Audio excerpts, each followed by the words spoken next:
Hello everyone, I'm Heather. I'm back just quick to have a bit of a chat over lunch. I have my onion and hummus toast here and also my coffee. It's not really a very substantial lunch because it's only at lunchtime that I realize I have nothing in my house to eat for lunch, so I've sort of scraped this together and hopefully my breath won't be too bad afterwards. So I thought I'd just have a chat about the readathons I'm doing this month and sort of like the progress and everything. Also, it being me, I have acquired some of the books since the last time I talked to you, because that's what I do. Also, just sort of like what I'm planning on reading coming up and everything like that. Okay, so I'm doing 2 readathons this month. One that's the full month of June and one that starts mid-June and ends mid-July. So the first one is the self-care readathon with Sophie at Portal on the Pages. And that one's like a really cute one, you know, where it's not just reading books to do with prompts, but also has like little things, you know, each day that you can do for your mental health and sort of self-care, like, you know, buy yourself a treat, go for a walk, you know, play at something, make yourself a cold drink, stuff like that. And at the beginning of the month, I was really into that. I was like, that is exactly what I need right now. But obviously, because it's me, I have fallen behind with those things, and now it's just stressing me out. Like, it's actually doing like the exact opposite of what it was supposed to do, because now I feel like it's niggling me because I'm falling behind on it. But anyway, that's a whole nother thing. The other readathon that I'm doing is run by Mark at Book Time with Elvis, and it's based on the Euros coming up, you know, like the football, soccer, UEFA situation, like the European Championship. And Wales is in it, which is cool. Everyone's going effing mental. But the way he did it was he did like a draw. So everyone that wanted to do it, he'd like draw you out a country that's in the Euros. And then you read a book to do with that country. And then when the matches start, if your team wins, you have like a bye week and you don't, or like a bye, you know, a couple of days and you don't read anything else. But if you lose, then you have to read a book from the country that beat you, and then sort of it like goes down again. It's like a bit complicated. I'm not sure I get it all the way, but then like if your team progresses, I guess you read another one from that country, but if it doesn't progress, you read one from the country that sort of knocked you out, and then you follow that one. So like if Germany like knocks Italy out, then I just followed Germany instead. I don't know, anyway. So Italy was my country, so I've already read my Italy book, and then I've got a couple sort of set out for just in case Italy gets knocked out by its like groups, like its group countries that it's in. But anyway, I'll get to that in a sec. Okay, so the very first one that I'll say that I finished, I think I actually finished really late May, but maybe it was early June, I can't quite remember, so I'll say this one first of all, and it's Tony Hillerman, The Blessing Way. So I love these books, I effing love them, and so I basically forced Amanda at the Reading and Writing Life to read it with me. And she said she liked it, you know, but I do feel a bit weird because I didn't realize that this was the very first one in the series. So I've been reading these, I read loads of these, and I never read them in order, and I don't know what order they come in. But basically the idea is they were written, I think, late 80s, early 90s, most of the ones that I've read, and it's like these 2 Navajo policemen who like go around their Navajo reservation, like the massive one in the Four Corners area in Colorado, or around like Colorado-ish, and they sort of like solve crimes and various things, and like you get a lot of like culture stuff like thrown in, like a lot of like creepy legend stuff and everything. But the ones that I normally read are like, I think 90s, whereas this is the very first one, so it's like proper 70s. Like everything about it screams written by a manly man of the 70s. Like all of the characters pretty much are men, and they're all really well like laid out and like developed and crafted as characters, but there's one girl character and she's a terrible character. She's completely 2D, like she's completely silly. Like she just sort of, you know, sits down and pouts while things need to be done and they need to be escaping and blah blah blah, and the man's just like, oh you silly woman. Like she's like everything that a super manly man from the 70s would think a woman would do in a crisis. Anyway, other than that, oh yeah, also Amanda was saying about how there were like kids smoking in it, and I was like looking back going, oh yeah, yeah, they were like 15, and also the cop was like giving them cigarettes so that they would like, you know, talk more.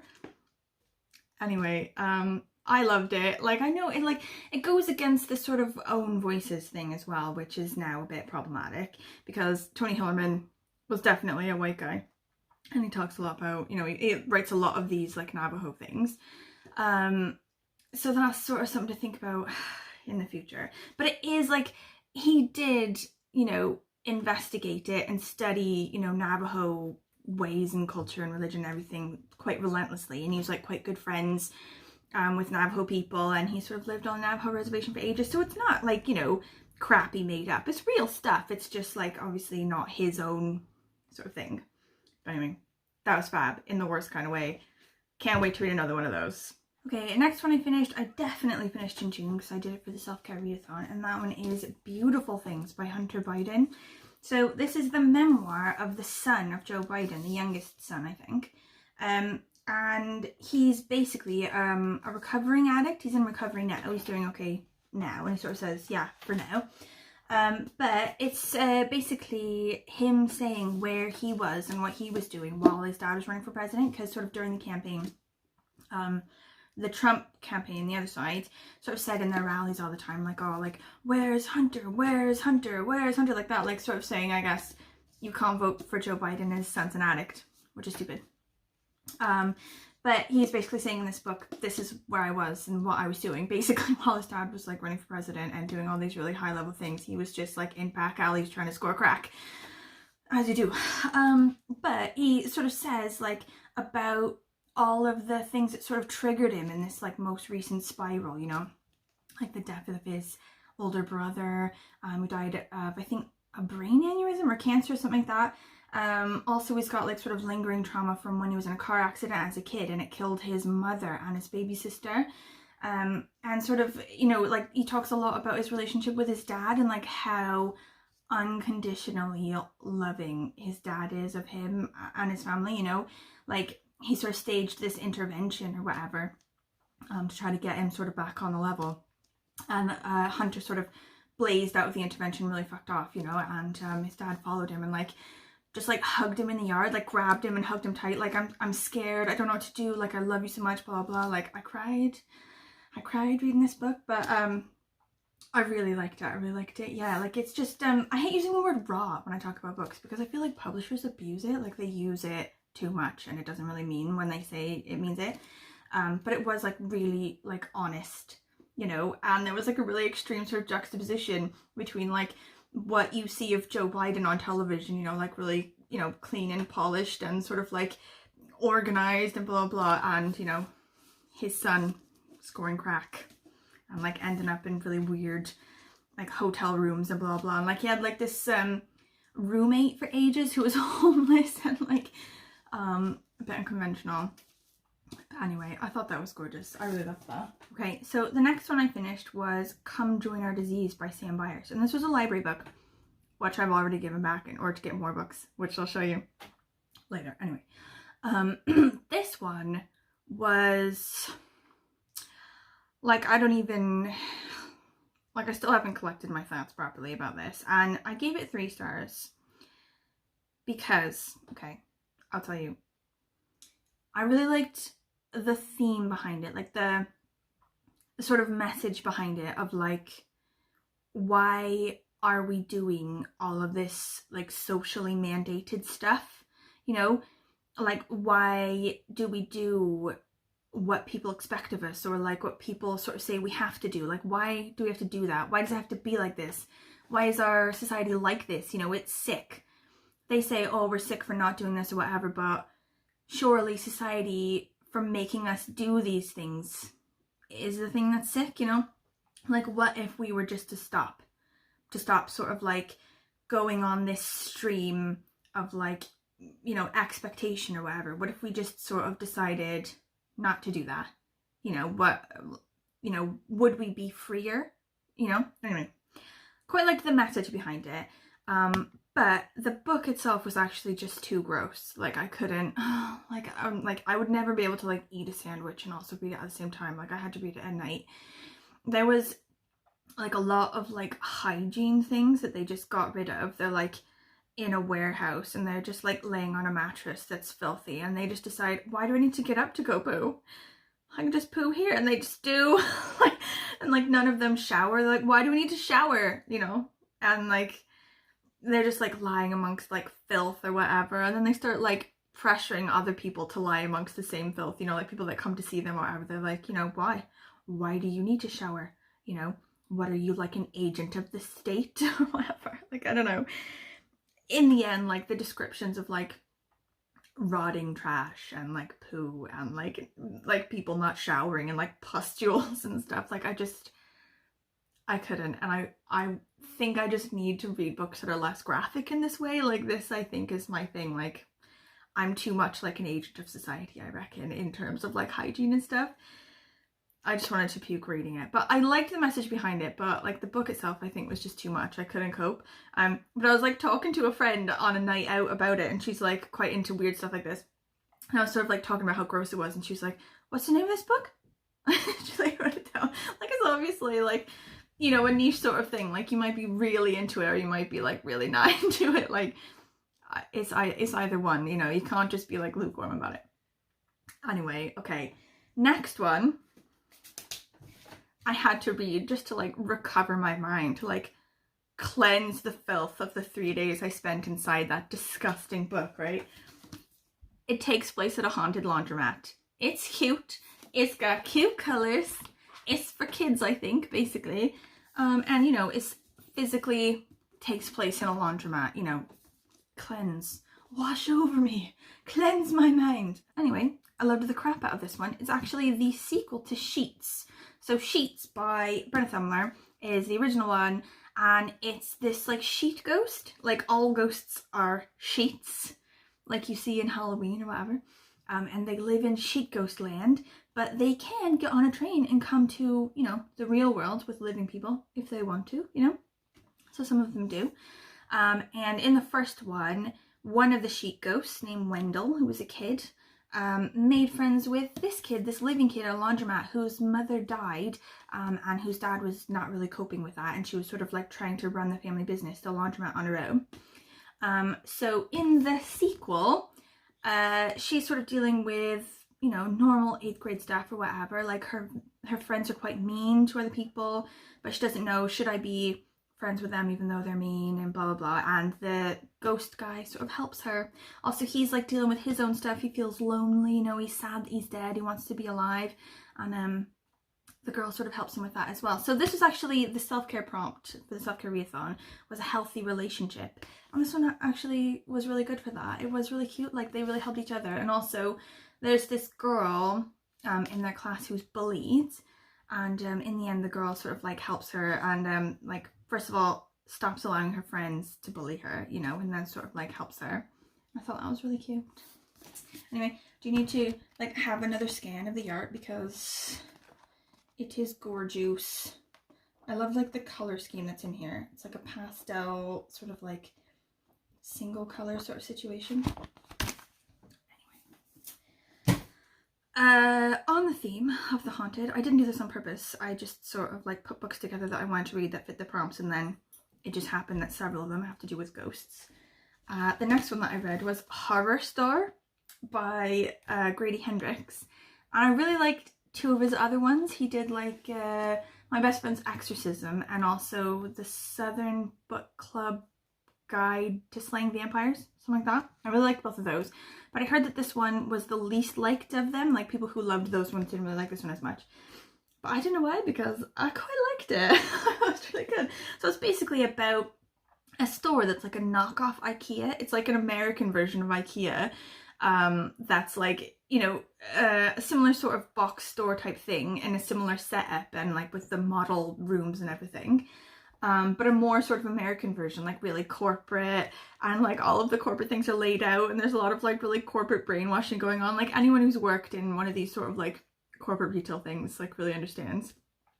But the whole sort of theme of it or whatever is that it's like a prison, you know, like the people who work there are like stuck in this prison of like working for a corporate giant, and also like everything's to do with sort of like misdirection, and sort of like trying to con you into thinking things, or sort of looking away and blah blah blah, like messing with your mind to sort of force you to think a certain way, about like living and working in a corporate world, but also like an actual prison. So on this site where this IKEA thing is, there was once a prison there where this like psychotic prison ward like tortured the prisoners to try to cure them of like bad thoughts or whatever, like making them like crank a thing like over and over and over again, like with like repetitive sort of manual labor until their like thoughts were, I don't know, cleansed by just like repetitive like that. And there's sort of like a lot of like balancing that and like working for corporate retail, sort of saying like the repetitive like mind numbing like psychosis or whatever that happens from that. Anyway, I thought it was really good. Like the ending was quite good, I thought. It was quite sort of scary a bit, like I couldn't really read it at night because I'm a bit of a wimp, and also like I woke up in the night and was like really creeped out because I had sort of read it the day before. But anyway, I really liked that one. Right, so again, on the ghost theme, the next one I did was Summer Spirit by Elizabeth Holwell. Anyway, this was originally written in French and it was translated into English, and the art is really gorgeous. I really liked the art. It's sort of a similar like pastel sort of thing as the other one. But I don't know that I liked the story as much as the other one. I sort of like the idea of the story. I think it was like missing a few bits, I guess. I don't know. The idea is, it's this girl. She goes to her grandma's house for the summer, for a vacation or whatever, and her sister and her cousins are there, and they're older than her. And they sort of bully her a little bit, like don't really, you know, want to do stuff that she wants to do. They want to do sort of like teenage stuff when she wants to just sort of play. And so she makes friends with this girl, a ghost, and she was the grandmother's sister who died when they were kids. And she's bored. She doesn't have anyone to play with, so, you know, they play with each other. And then it turns like a bit, you know, slightly nasty when the ghost girl starts sort of like playing tricks and doing things so that the living girl will be sort of alienated even more by her cousin so that she can play with her. And then when it's time for her to leave, she doesn't really want her to leave, so she thinks, oh, you know, tries to sort of like convince her to kill herself and stuff like that. So it's like, it's not really a book for kids really. There's sort of like quite graphic bits in it, but I think like the ending didn't really wrap everything up, or like it sort of like came to a conclusion too fast, and there were loads of things that I was, you know, wanted more information about. And you know, some of it was cute and the art was really good. I liked the story, but I think it sort of left some things out, left some things to be desired, I feel. But anyway, it takes place in France, in the sort of French Riviera, and I quite like that setting. It made me feel like I want to go back there again. That's a whole nother can of worms. Oops, I forgot to say, I just realised, like I finished this and then realised I didn't say about The Shape of Water by Andrea Camilleri. So this was the Italy book that I read. I sort of said, oh, I finished my Italy book, but then I didn't say anything about it. And this one is the first one in the series of like the Inspector Montalbano guy, you know? Like my friend Karis is really into these. And she likes the show as well. Like I think there's also a show that might actually be Italian and like with English subtitles. But I was really excited about this one. I thought it was really good. And it wasn't bad, you know, it was okay, but I probably won't read any more of them. But it was really Italian. So the Inspector Montalbano guy, he's like a bit of like he's a bit of a love machine, you know, he's a bit of a ladies' man. And then there's like loads of stuff going on to do with like Sicily and the mafia and like corrupt mayors and sort of things like this, and like people who do things for jewelry, you know, like, oh, he found jewelry and like, oh, a diamond necklace, blah blah. Like it was just very Italian. I really liked that about it. It was like something new, you know.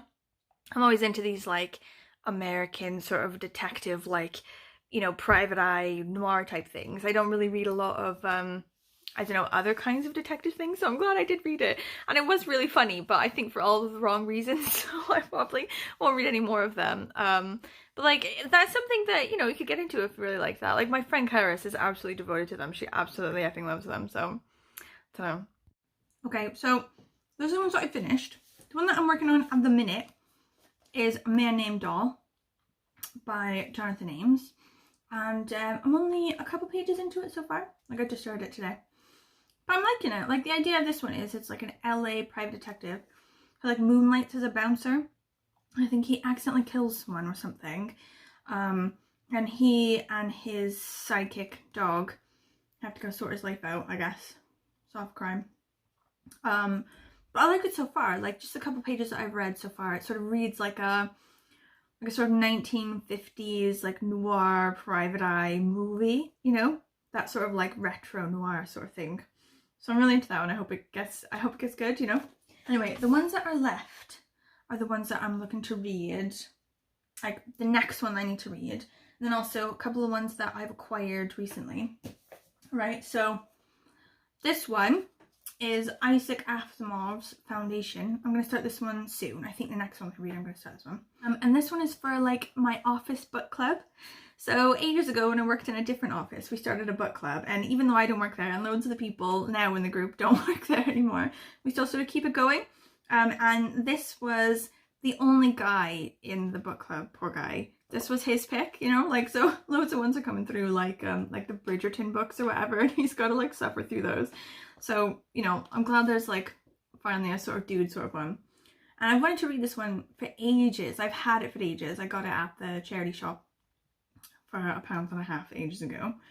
But it's basically one of these old school sort of like super sci-fi type ones. Like, it happens in space and they're like galactic empires and everything like that. I don't really know what happens exactly. I think it's like one guy, he's from like a sort of small town or like the country or like a back planet or something, you know, like a bit sort of Star Warsy at the beginning. And then he sort of like goes traveling and sort of sees the wider galaxy or whatever, and then something happens.